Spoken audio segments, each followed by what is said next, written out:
Hey up, how you doing? Good afternoon. Recording has already started, of course, because Awesome. I changed that button. So Oh, we're all sorted this time. yeah, fool me once, type stuff. So yeah, I'll have to, once people join, I'll have to mea culpa that. But it is what it is. It's a learning environment. No one asked about it, so Yeah. that's the main thing. Maybe that's because nobody cares about it anymore. I don't know. I don't know. You'll be the one who'll be able to see how many views you get on your recording. So let me check on YouTube. We're on the YouTube, Jamie. You're on the YouTube. I'm on the YouTube.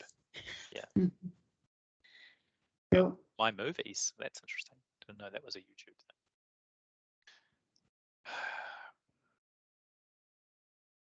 We can't hear you, Jamie. So the original one has had 50 views. Oh, that's all right. The other ones are around 30 to 40. So I saw it was mentioned in the latest MegTech Bites as well. So yeah. Yeah, I've talked to a few people who are like, oh yeah, Thursday afternoons just don't suit. So it's good to kind of stick it on in the background and just listen to make sure you kind of hear what's going on, but at the same time, I'd make it if I can, kind of thing. Yes, we can. Okay, welcome. Good. Hey. I found a little room to sit in for this. So Is it the little one where you're just facing the wall? Yeah, it's strange room. It is a very strange room. Wonder if we like a Harry Potter closet. Yes, the room under the stairs. Little whinging. Yeah, that's the one. Privet Drive. Little whinging. Don't remember the number. Privet Drive. Number 9. Number 9. There you go. Well done. True Harry Potter fan, eh? What a bunch of nerds. Yep. An easy read and easy watch. Yeah, this is true. So, Ben, do you want to talk about something this time? Oh yeah, go on. Why not? Without me cutting you off. Yep. Sure. Why not? Yep. I think James got something as well too. Yep. Oh, yep. Even better. Cool. Yep. Kind of. Not going first though. Just got a bit. Feel free to ramble. I'm good at that. Yeah, ramble. That's what I do on a regular basis. Dead air is our enemy. People that are listening to this or watching this, they're not going to like us sitting around in silence unless they're Simon & Garfunkel fans. We like the sound of that then. Yeah. We're going down the rambling road now. This is good. Yeah. Haven't even started yet. Talking about Simon and Garfunkel, we must be. We haven't started yet. So got a wee while. It may just turn out to be us and we just get to talk about whatever we want. Which I quite like. What's that in the background, Mary? Is that the Clutha River? No, that is the Whanautahi. Let me see if I can. Every time I fly south, I always make sure I sit on the right-hand side, going down and back up, so I get all the good views. And that one's always a nice river to see out the window. Yeah, a braided river. Now, there's a really interesting Māori proverb around braided rivers that I think who's been using that? And I thought we should steal it as well. Yes, I have something that I've been to or listened to that was quite good. Yeah. Maybe we're watching the same thing. Do you know what it is, Ben? I've used it as a was it? It actually might have been one of Mason Jury's ones that they've had out, but I've actually used it as a kind of a co-design approach, working with a Māori team. So yeah, it's actually something you have your typical westernized, like the co-design design thinking kind of approach you often do your bit, and then the Māori colleagues are doing, taking the Mataranga Te Ao sort of view, and then you come back together and weave your learnings together and go off and do your own separate thing. Yeah, it's nice. It was good, and yeah, it's aside from Pākehā, it's a great way of learning about the Māori view. Yeah. I can't remember the proverb. Sorry. No, which is what you were looking for. neither can I off the top of my head. This is afternoon, Anya. How you doing? It's a sunny day in Christchurch, Whanautahi. Yes, it is. It's a lovely day down here. Very good. It's blue skies in Wellington as well. So not sure how windy it is. I haven't been outside. Looks all right looking out the window. It's pleasant. Good. Always makes a difference in Wellington when there's no wind. Like it goes from being kind of a blue sky but an average day to being a really nice day as soon as the wind goes away. So yeah, it's a good thing. So we're using that whiria as the basis for the anchor stone work, John. Is it that's the term for it? It's whiria. Yeah. Yeah, right. that's the Māori word. So awa being river, whiria being braided. Yeah, cool. So it's quite it's created or I guess stimulated some really good conversation what we've been doing in the kaupapa. So and the outcome is fantastic. Made Very good. Around the anchor stone. Yeah. Kia ora, Ella. Kia ora. We might get started then. We're a couple of minutes past 3, and we might have a small group this week, but that's fine. And kind of as we normally do, talk a little bit about some news of the week. So I posted something on Yammer this morning, which was some work that came out. It's literally just got published the day before yesterday, which has come out of the US. So published in kind of one of the most prestigious journals in the world, The Lancet, done by a group that's pretty well known in digital health, led by a guy called David. Can't remember his last name. You'll find it on the Yammer site. But essentially, it's about adverse drug reactions, is what we'd call it in New Zealand, and talks about machine learning and AI type algorithms that are being used in papers and described in papers from a technical perspective, and then also kind of the utility. And I think that's kind of a really interesting aspect to the paper is there's this kind of focus in most research around technology, primarily in the AI and machine learning space, around the is the algorithm good? And so, lots of effort and time goes into whether the algorithm's good. And it was quite interesting in this paper because they focus not just on that, but then also on even if the algorithm's good, what are you using it for and how do you use it clinically? So really interesting paper. It's kind of a meta-analysis of adverse drug reaction, machine learning and AI algorithms that have been done, interestingly, over the last probably 30 years. So they're changing quite a bit. Yeah, so have a look at the Yammer for that. Diana, you might have seen me post that a bit early this morning, but kind of a really interesting thing that's come out in the last sort of 24 hours. So that was my little bit of news off the bat. Who wants to go next? Ben? I know you've got something, Ben. And I cut you off last time, so it's a very nice little segue from your talk on AI as well, and was something I posted on Yammer a week or so back, I think.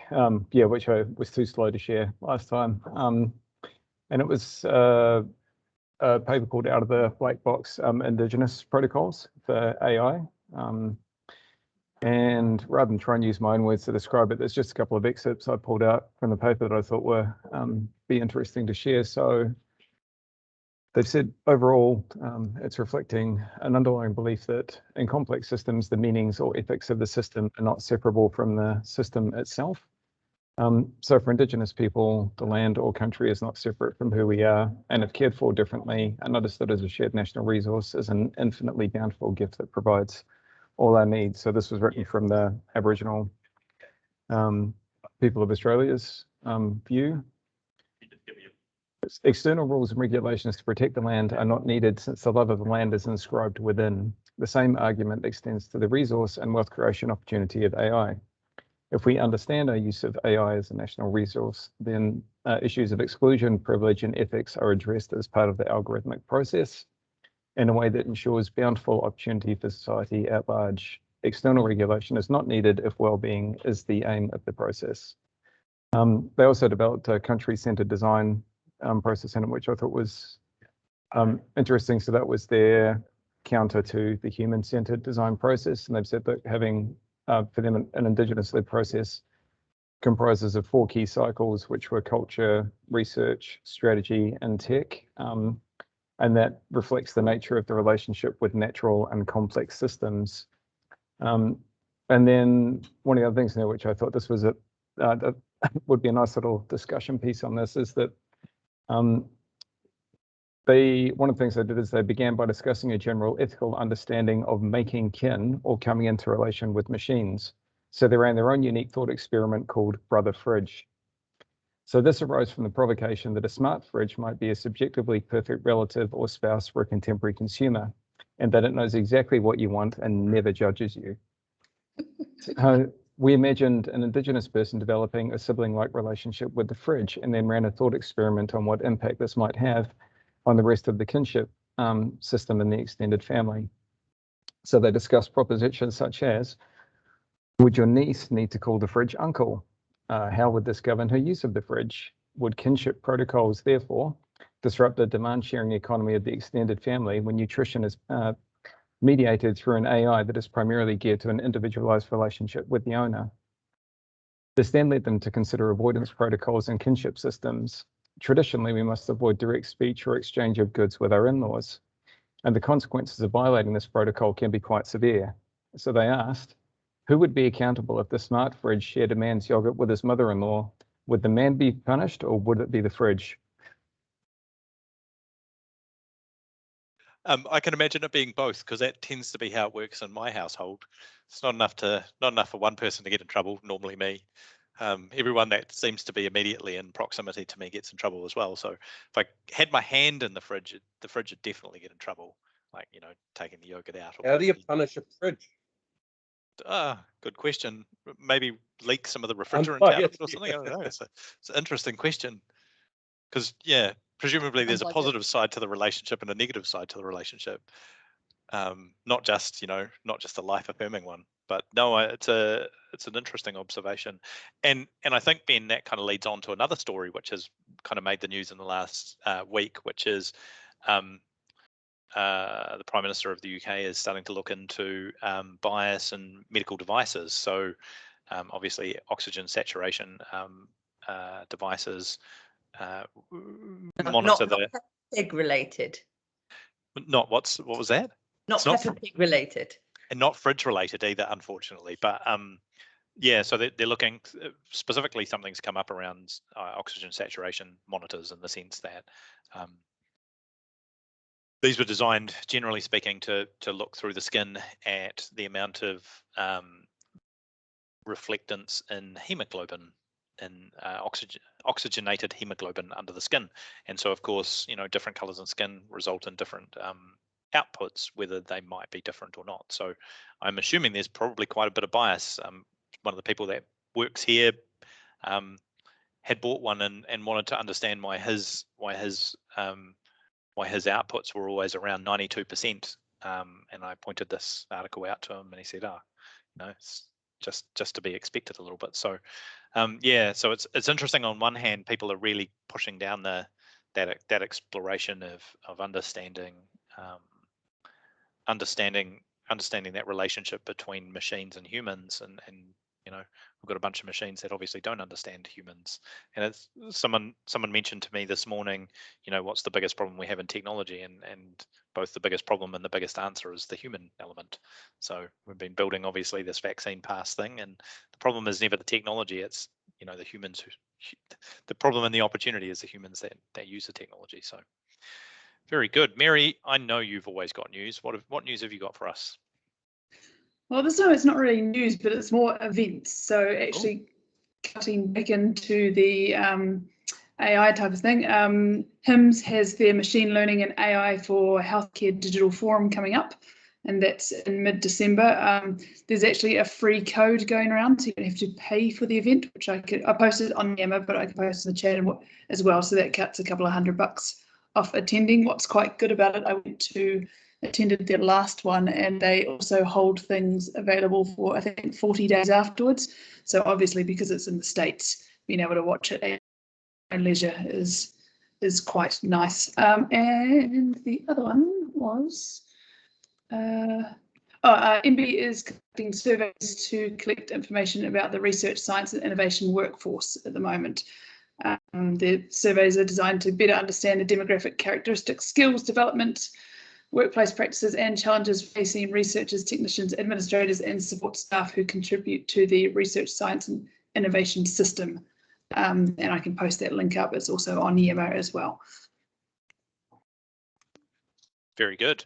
I went along to the one of the National Science Challenges conversations last week, and I was probably a little bit disappointed, really, because I was expecting to hear all sorts of great things about how we implement innovation as a consequence of research, and unfortunately, it kind of technology didn't really come up, or some of the things that we've been doing in the last sort of 18 months didn't really come up, which maybe I was a bit over optimistic about, the system changing and us doing things in a different way, but a little bit frustrating at the end of it. So I let them know in the survey feedback that I was able to provide that I didn't think they took innovation seriously enough.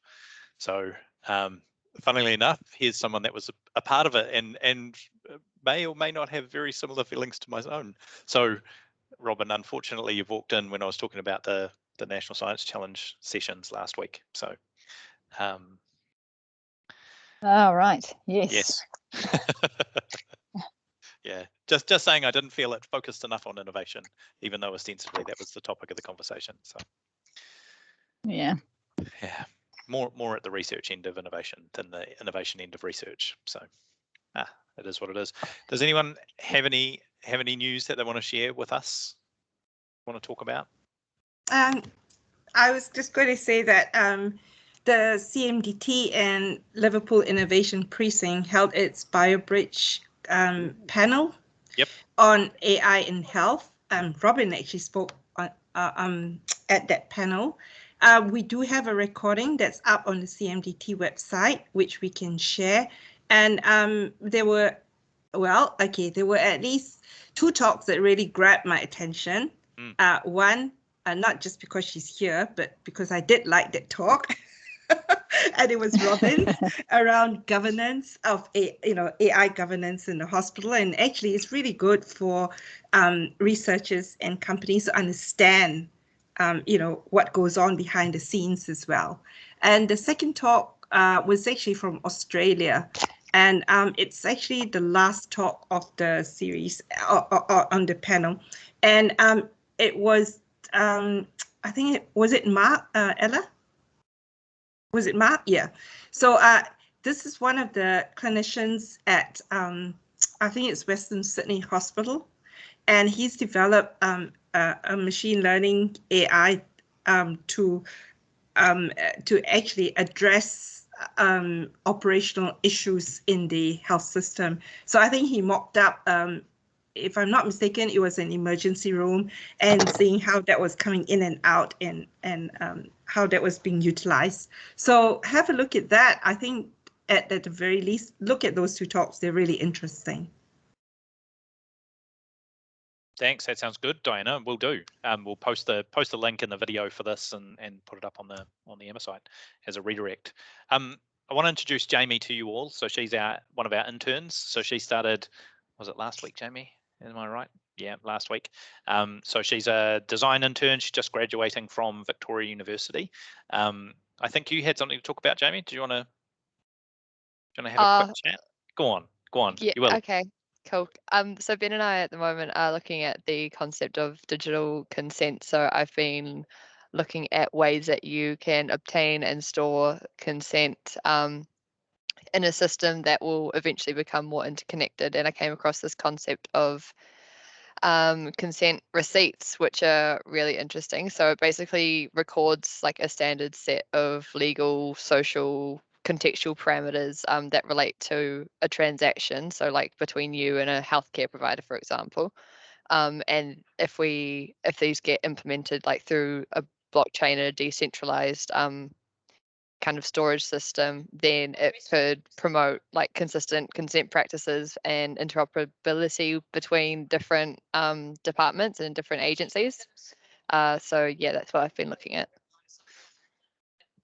I think the interesting thing for me in that is, and I'm interested in your opinion, Jamie. There's kind of this trade-off between kind of granularity and kind of a high level kind of aggregated view.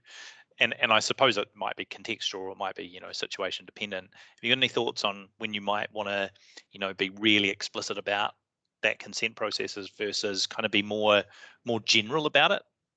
Yeah, so with the example of the consent receipt, I'll put this in somewhere. It has, so you can choose, like, the consent receipt is related to you, so you get to choose what parts of your information you are willing to share with what kind of organization. So like for this one example, it's a consent receipt from a news agency, and the purpose is like this, and then the contractor's services and the marketing and the person that you're getting consent from has their preloaded opt-in or opt-out decisions that they can make. And I think with that, it's not the sensitive personal information. So I think if it was coming to sensitive personal information, then you'd have to get explicit consent rather than relying on the assent from a predetermined thing, because things might change.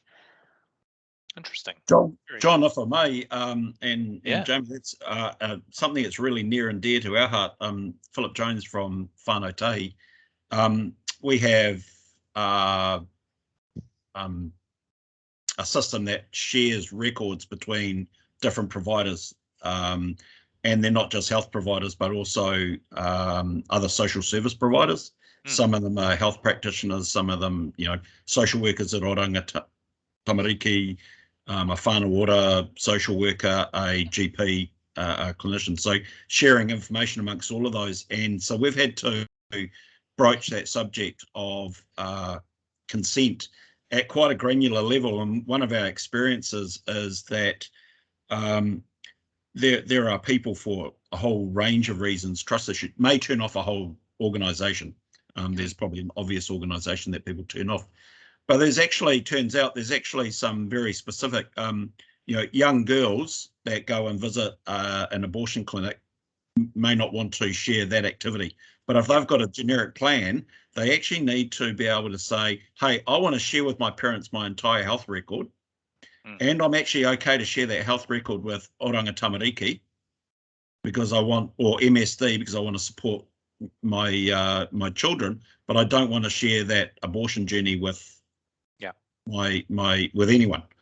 And so actually we have provider services activities, and we actually are now down and are building the capability to turn activities on and off on a consent basis. So it becomes very, very complicated, and we've had a lot of sharing hui amongst various provider groups, and actually it's actually harder to get agreement between the parties about what they can and should and might want to share than it is to actually build the technology piece. That's always the case, Phil. That's always the case that the technology turns out to be as we've learned over the years, John. But no, this consenting one is really, really interesting. So very interested in how we can leverage that to be more interoperable with other systems, as we start with integrating into the hospital system. So how do you feed that consenting back through, and then if we're feeding it into Oranga Tamariki, how do you feed that through? So having some concept of being able to elevate that up is an interesting concept. Happy to talk if you want to reach out. Yeah, I'm definitely sure Jamie and Ben will. So this is kind of Ben's growing area of interest and expertise, in the sense that how do we get a consistent model across the health system in New Zealand, taking into account not just an individual's consent, but thinking about it from a wider potentially a Te Ao Māori context, which is, you know, a multi-dimensional thing in the sense that it's not just about you in the current context. It might be a wider context in terms of whanau, or in terms of location as well, and then also kind of something that's coming up increasingly, this question of, in particularly in a genomics context, whakapapa. So your genomics recognize and necessarily describe your personal history, and so your personal history is partly yours, but it's also shared with potentially living relatives as well. So really interesting stuff, and I think and we had a conversation yesterday morning with a supplier out of the UK, and they just really couldn't wrap their heads around it. The thought that we might be going down this path to try and solve some of these problems, which says to me that this might be a thing that we could lead the world in. You know, what sort of opportunity does this create for us as a country, and kind of the uniqueness that we bring, that we could be leading the world in some of this conversation, which, you know. Right. And we know we do, John. The concept of whanau, you know, when we took that into North America, resonated with the Indian affairs people up there immediately, because that's exactly the same cultural practice that they use. And if you look around the world, there's a number, you know, most health systems, health IT systems are based around health, not necessarily the social. More and more are, but then B, it's around the individual, and you know, quite often our health environment use the word consumer or patient, but actually the concept of whanau, you know, if you're very young, very old, or in a moment of crisis, your whanau become very, very important. But it's also very, very important that, you know, your whanau are often the biggest, you know, or can be the contributor to a lot of the events that are happening, you know, whether it's genetic or social, you know, stresses on that, you know, mental health often relates to whanau, but also they're often the, you know, the first and best support mechanism. So, you know, the concept of whanau and well-being is actually really, really intrinsic, despite the cultural overlay, you know, instead of, in spite of the cultural overlay, which is very important for Māori and a number of other, you know, Slavic countries and Middle Eastern countries. Whanau and family, multi-generation is very, very important, right? It's not just, totally. It's, it's not just about the patient. Yeah. Very true. Very true. Well, no, not at all. I think the other thing this kind of brings me back to is some work we're doing with Robin's team at Nihi at the moment, which is running a national version of the research that Robin and one of her colleagues has done around the social license for health data. So literally went live a couple of weeks ago, probably almost straight after this session last time, and we're surveying the health survey population cohort, so a representative sample of New Zealand for what their perceptions of consent looks like, and social license, and maybe some sort of cultural kind of license context as well. So we'll be sharing that obviously when the process is complete and making that data available. So, you know, as a health system, we can kind of take advantage of understanding kind of where we stand, and then obviously if we've done it once, we should probably do it again, so we can see whether things are getting better. Do we have more trust with people, or do we have less? So we can start to steer the ship on the basis of what people actually think rather than what we think. So that's happening at the moment. Eileen, sorry, go Brett. Challenge here, John. The program at the end of the day, and I think your point, Philip, about that IT is easy. The technology probably is 10 times easier than the rest of the Hira program put together. And so, some big challenges in there, and consent is certainly a big one when you're talking about sharing data across all the health services. Yeah, totally. So some of you will have seen, and if you haven't, please go to the NZ HIT website or to the HINS website and sign up, because we're going to be doing some briefings around where the Hira program's at and what the next 6 to 12 months look like. So for all of you that didn't know, the business case got signed off by cabinet, and things are looking to get underway. So getting a briefing on what the plan is basically, and how that's going to go forward. So good point, Brett. Very good point. Who else has something? No. Well, I think he's going through a process of finding the program director, which I think is a big relief for him because he's carrying a lot at the moment. So yeah. Anya, I see your hand up. What did you want to talk about? Well, on this theme, I was going to talk about something that's at the 10 times easier tech space, which I have to say, while we're doing it, doesn't feel 10 times easier. And we've obviously got a daunting pathway on the rest of it to go. But I just wanted to share a project we've been working on from trying to define an MVP of having completed a concept. So it's Wayfind, which is a clinical decision support project that originated to help ED staff better assess heart attack risk for patients presenting with chest pain, and it builds off the significant evidence-based research of CDHB ED specialist Martin Fan and his fellow researchers. It follows the established health pathways, and it's designed to be a tool that the clinician can use with the patient at the bedside. I'm keen to share it because people are probably doing various other things in the space in case you have some input. But I guess the key part in the concept stage was finding the development partner with the appropriate technical and UI design experience so that we could actually get enough usability that it was an application the clinicians were actually willing to try to demonstrate a proof of concept. And so we ended up working with Smudge on that. We tested it to proof of concept level across 3 different health pathways, both in secondary and primary care. And then the next step was, well, okay, so what would an integrated MVP actually have to look like to be adopted and usable and stand on its own? So not all the things we wanted, but what was the actual minimum? So we've spent about, it was probably a 60-hour project that's taken about 6 months to get to the point where we've actually defined the MVP and to a point that we can understand why now it's down to a prioritisation decision. Is it a key priority in the health system? Is a problem to be solved? And is this the way to go about it? And then we can pull the funding together to build and validate it.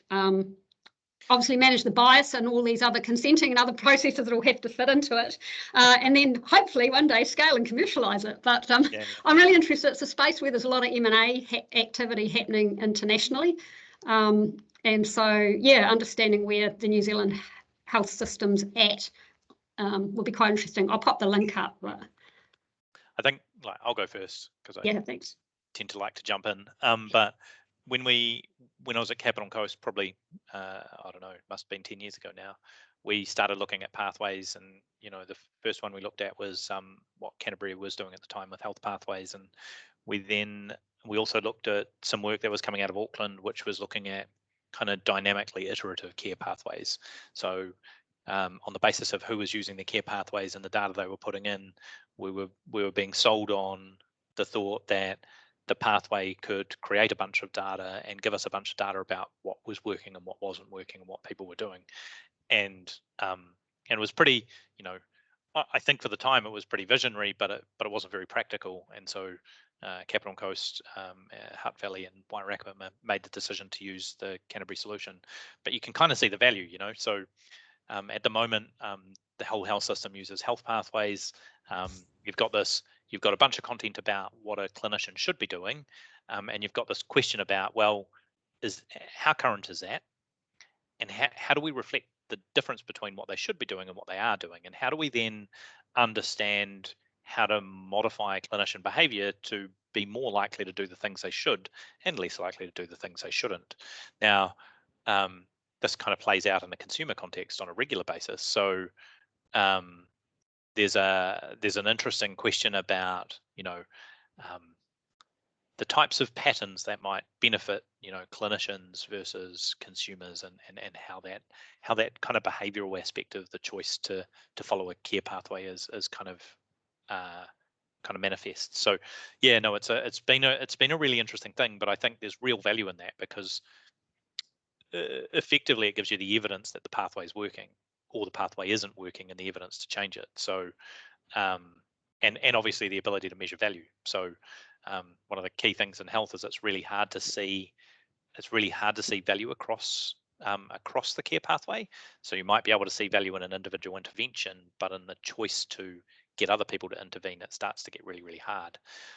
So that's kind of where my thinking goes to in this. I don't know if anyone else has a thought, Robin or Diana. You probably got some experience in some of this space, might have some opinions. And I note that Sally's joined us too. Oh, hey. How are you guys? Good. We're good. Oh, I'm good anyway. I assume everyone else is good because most of them have got smiles on their faces. So yeah, the ones I can see. So no one thinks anything about care pathways, and they're all fine, and we shouldn't do anything. Well, so Ben's happy. Yep. Do nothing. I like it. Leave them as they are. We've got bigger problems to worry about, maybe. Oh, maybe I'll just jump in here. Yeah. I mean, I know that with Canterbury DHB and the work that Anya, you guys have done with Wayfinder, Whanautahi DHB. Sorry, Robin, I might be speaking out of turn here, but we were working with Patrick Gladding for some time, looking at a rapid cardiac screening clinic, and he's actually set that up going now, and it's really good.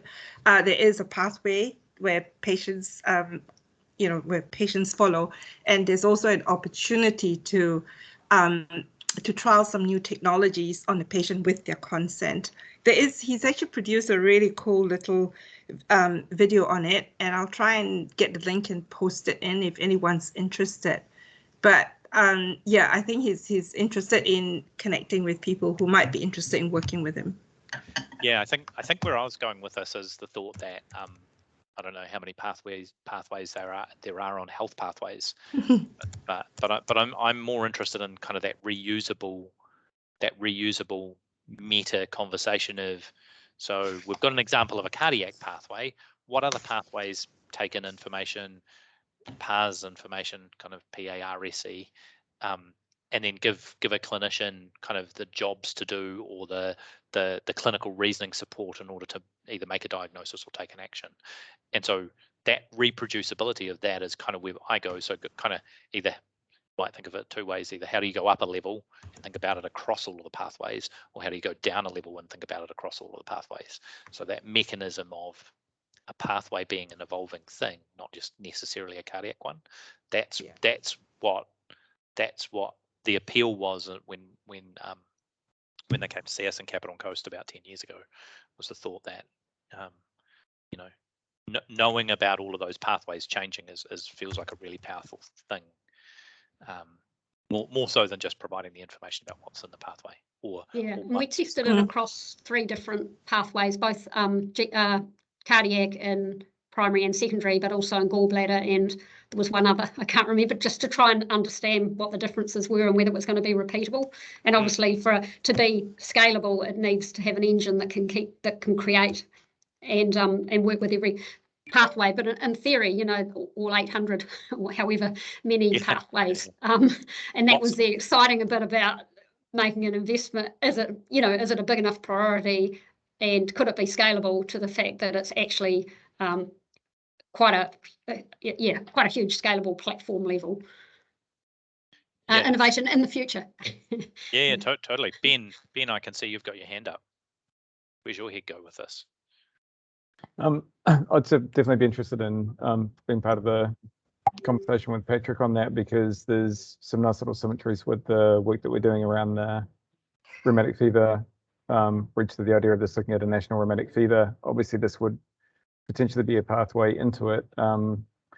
We had a conversation with some of the people down at the Canterbury DHB, and I believe that they sort of helped shape the initial national health pathway forward as well too, but then there's sort of comment is that, of course, it then gets adapted to the different regions or levels. So I think that's that, John, you're talking about going down into the detailed level, but then also lifting that up with some of the the conversations that we've been having on what people are wanting to identify with something like the ridge. They're saying actually there's those other health services and even social services that can sort of be wrapped around on that too. So I mean, you've got the cardiology side of things, but like actually linking it with dental services has had really good outcomes. The healthy homes thing keeps coming up time and time again, like, you know, setting up a culturally supportive services. So it's, yeah, I think it's, I suppose that's I suppose that's a really interesting observation, Ben, in the sense that, you know, if you thought about a pathway in the context of rheumatic fever,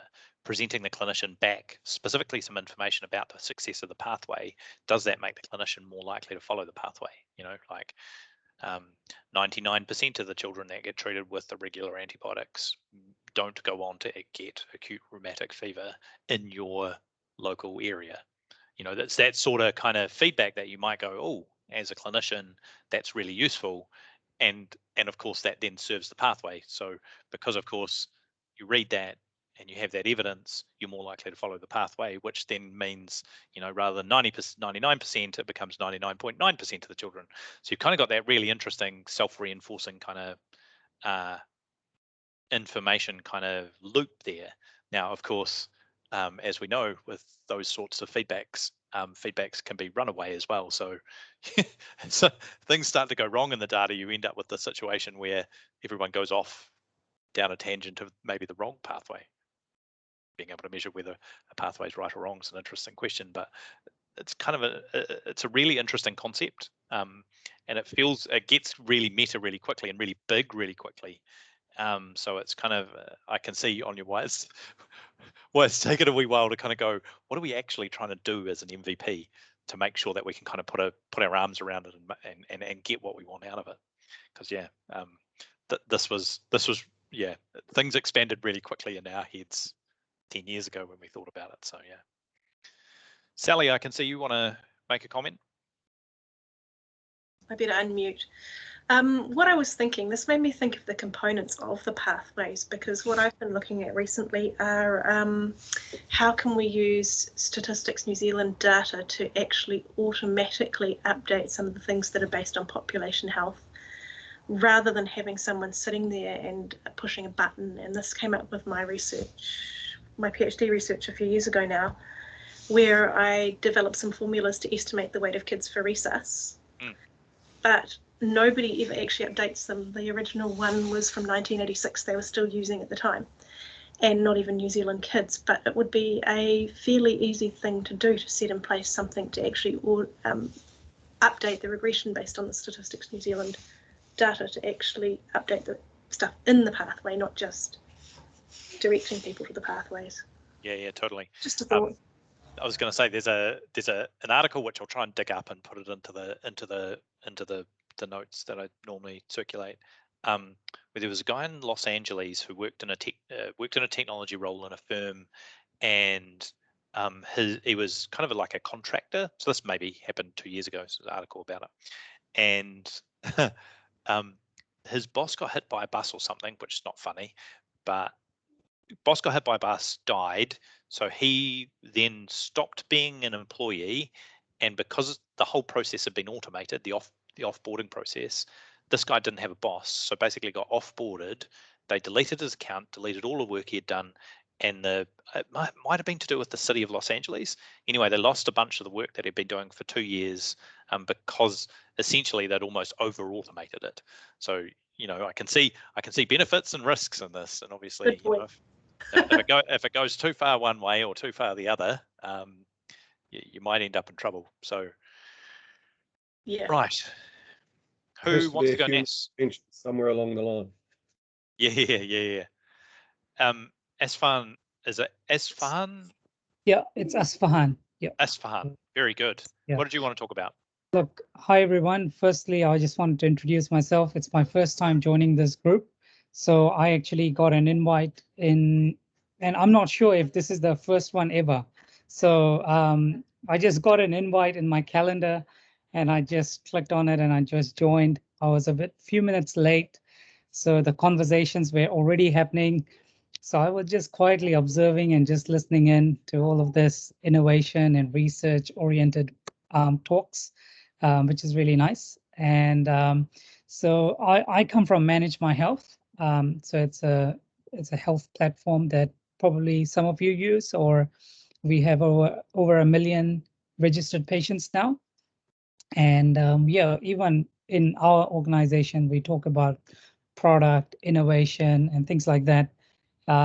At the moment, I'm heading the product team at Manage My Health, and we have a whole bunch of, again, many bright ideas and things that we are working on, but it's that execution, bringing it live. It's the challenge always we face, you know. Yeah. It's easy to have an idea. It's hard to see it through, isn't it? Yeah. And when you have a board and, you know, you're talking to a lot of people in the sector, everyone throws at you, and then you feel you got to. The list gets very long. Yes, yeah. How did you know? Turns out it's the same for us. Yeah. So it's quite exciting. Look, I'm really thankful to whoever's. I think, John, it was you who forwarded that invite to me. It was possibly, yeah. Or maybe you're the main guy, and then it got forwarded on. And I think Ross Tanner, who's one of our directors, forwarded on to me. Cool. And yeah, that's the connection. Yeah. Very good. Well, welcome along. Good to have you. Yeah. And I'm sure if people have concerns with Manage My Health, I'm sure they'll put it in the chat, or they now know where you live, so you might get more things to go on your list. Yeah. No worries. Look, one thing that I thought that we are working on, and I'm happy to share here, just so that maybe I'll get more ideas and maybe you guys know how best to roll this out, is the concept of remote monitoring. So we have a MVP version where, with this whole COVID thing and these green light, red light, and the orange light happening, traffic light system, and it's just going to go wild. We are in Auckland, and I can see that hardly anyone I see and observe is not really adhering to the rules, right? So it's going to spread, and eventually the GPs will need to look after the population in the primary care when people are sitting at home.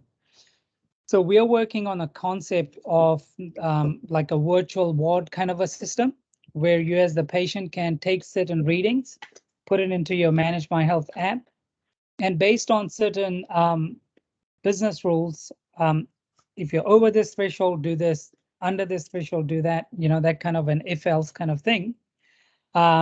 Just a very simple workflow, but because of our reach in the market, we feel that, look, this may help the GPs, and that's the concept that you know, my team is busy working on. Yeah, any comments, feedback? So I've got one observation. So the paper I talked about right at the start, which is from the Lancet. I remembered the last name of the guy. That's part of the team. David Bates is his name. So you should Google David Bates and look up some of his research, because his team is pretty famous for the use of alerts in a healthcare system. So the fact that lots of doctors end up turning off alerts because they get a bunch of alerts that aren't that useful. So he's got some really interesting kind of thinking about how you might make that more successful. And I suppose this is kind of in the context of a GP practice. Some of you might know I'm on the board of one of the PHOs, and I got an email through from our CEO saying, "Oh, this practice is now getting 1,000 documents a day from the hospital and from the local health system." And so that all goes into their inbox, and someone has to kind of sift through it and decide whether there's something in there that they need to do something about.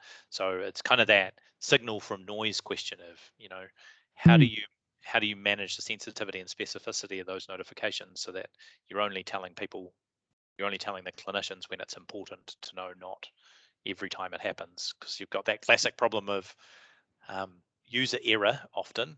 So I was a part of reviewing the Irish childhood vaccination system, and they also captured Sally. They also, funnily enough, captured things like what you were describing. What do you call it? With the weight and the height of the children, and of course, in Ireland, there's lots of people that measure in feet and inches.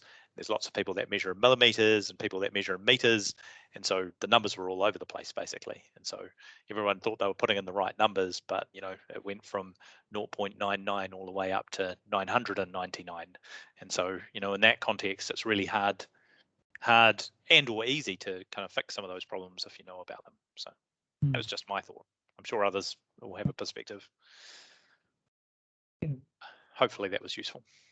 Yeah. So we're working with Southlink services. There are a group of practices in the South Island. They also have few practices in the North Island. So we are hoping to work with them to trial it out, see if it works. If it does, then circulate it further.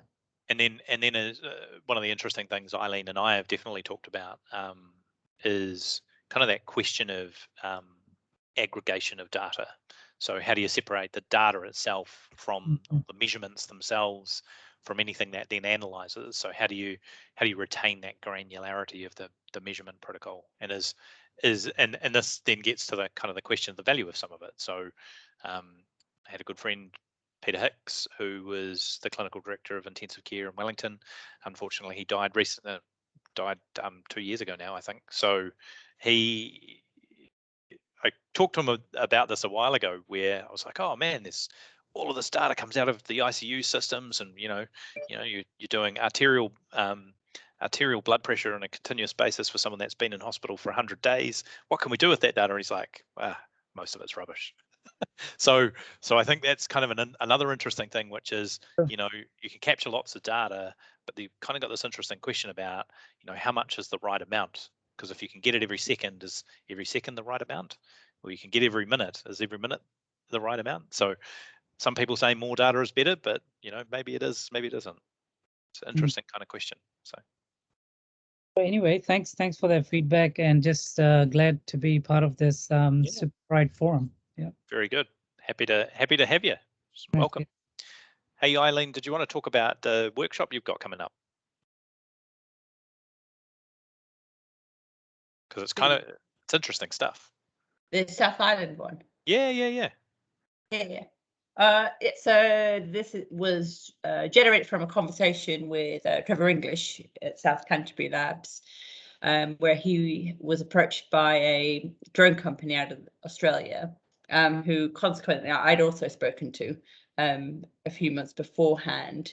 And through the conversation, we thought it might be useful for us to run a bit of a workshop with service providers across the South Island, really to understand how people ship stuff around. And primarily we were talking about lab, let's say home testing kits, lab results, blood products, even pharmaceuticals.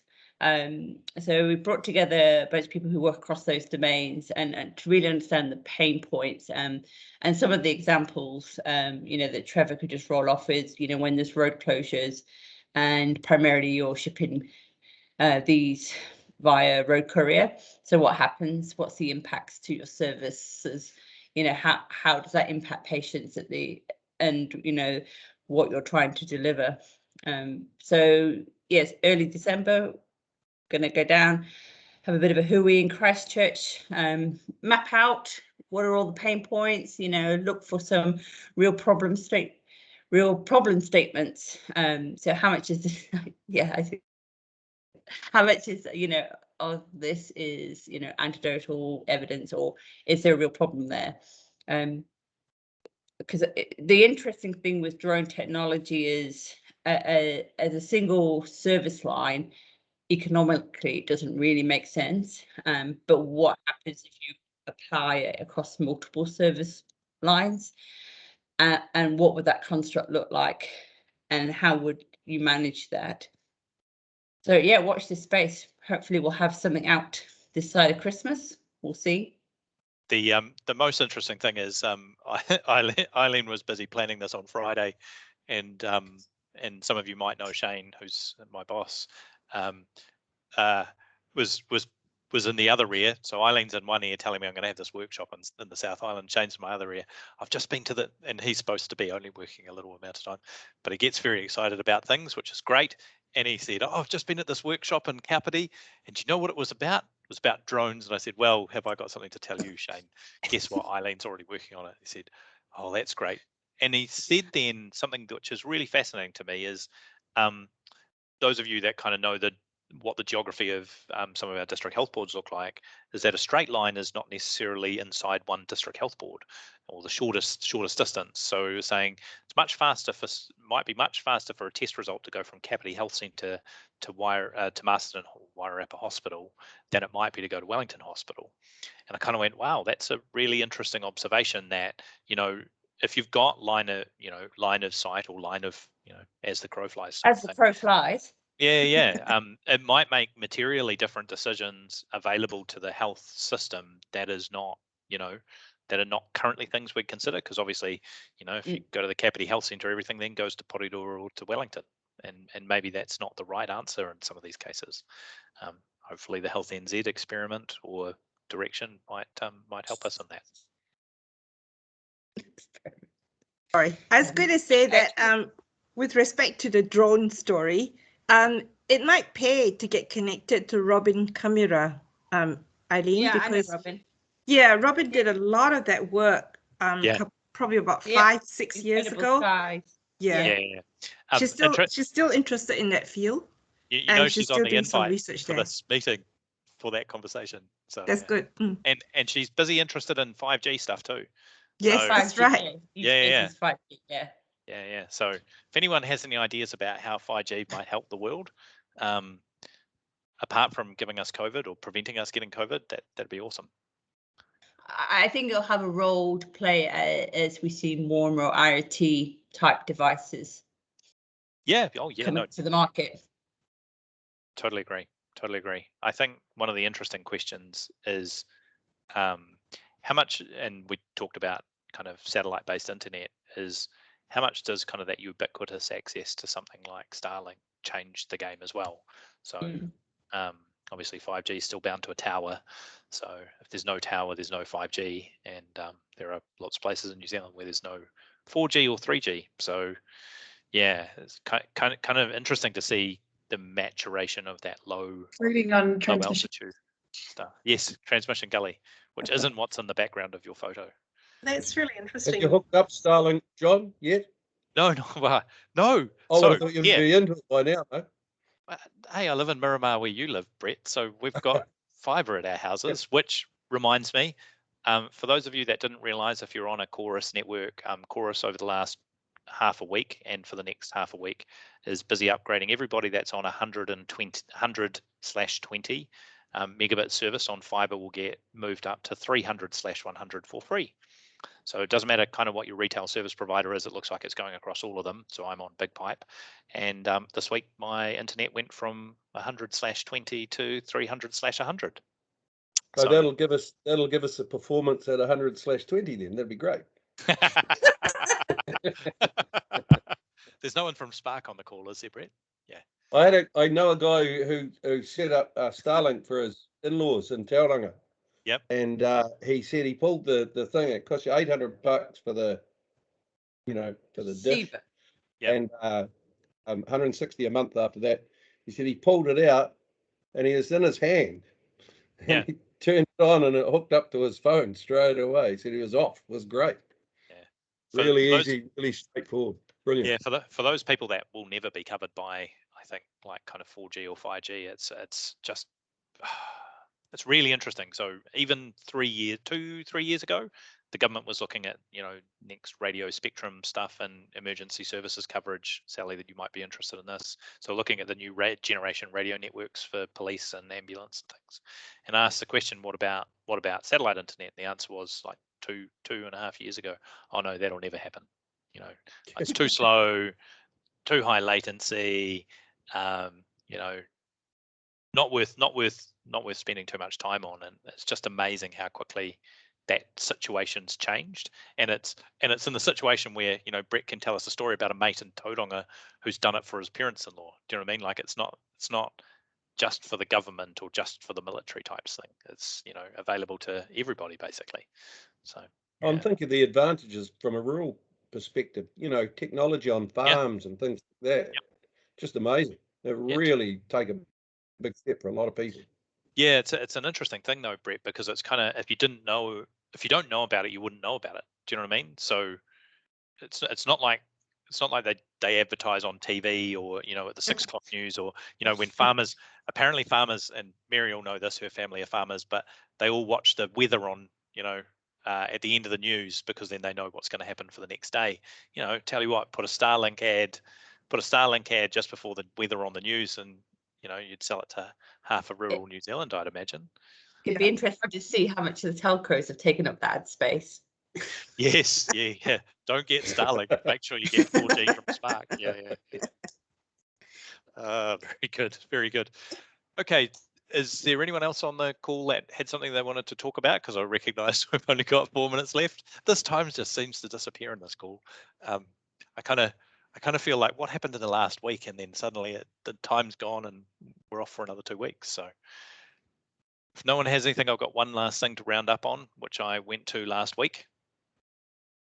Give everybody a second. No one else has got anything else that they want to talk about. So I went to lucky enough to get into the GovTech Awards down at Parliament.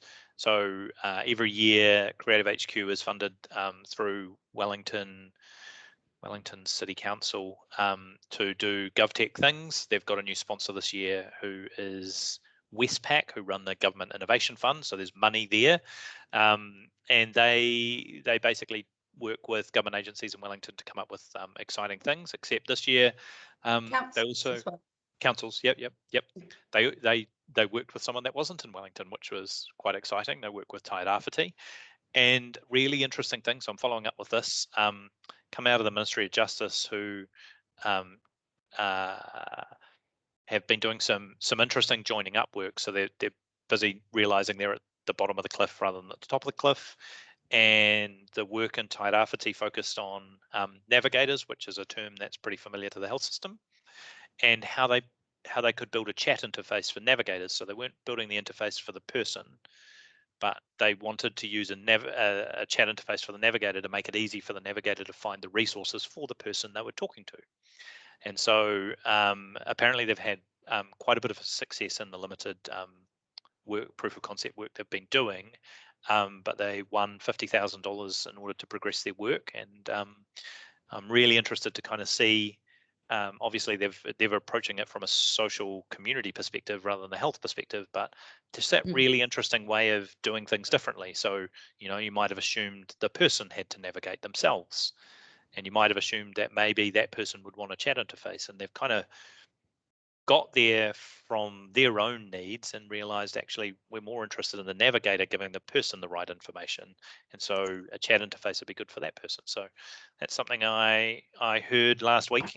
Also got to meet Karen O'Leary, the police lady, or the police lady from Wellington Paranormal. So she was doing the emceeing, and I walked up to her and I said to her, "Oh, I know your mum," and she said, "Really? What?" And I said, yeah, your mum used to work with me in Wellington Hospital. And so we ended up having a good conversation about that. And her mum's about to retire. So Anne O'Leary is about to retire. She's a physiotherapist and working in the Kapiti Health Centre and does women's health physiotherapy. So good conversation with Karen, and she is just as funny in person as she is on TV. So a good plug for her, I think, in terms of Wellington Paranormal. But I think that's about us. Yes, good work, Ben. So you know her too. I'm sure. I think just about everyone in Wellington knows Karen. Just about. So yeah. She was overshooting some stuff, dressed up as a cop. I wondered. I saw a woman walking along with a big with a thing and another guy with the sound thing and a cameraman. Yep. And I wondered why is this cop walking along pushing an electric push bike with a baby thing on the back. I couldn't work it out, and then I was driving away, and it dawned on me who it was. Was that on Rotherham Terrace, Brett, on Putter Street? No. Well, I don't know what the street is in front of the at the side to the entrance of the American Embassy. Oh no, I saw them doing some filming in Miramar the other other week. Here, no, it wasn't here. No, sorry, it was over on the other side of town. Yeah. Okay. Went over there at lunchtime, and there they were. Very good. Well, we might call it there. An interesting note to finish on Wellington Paranormal. If you haven't watched it, feel free. It's pretty funny. and apparently the Americans like it, which is a bit strange. But that's us for another 2 weeks. And some of you might have noticed we hadn't posted a video last week. There won't be a video last week because I have to mea culpa the fact that I forgot to push record.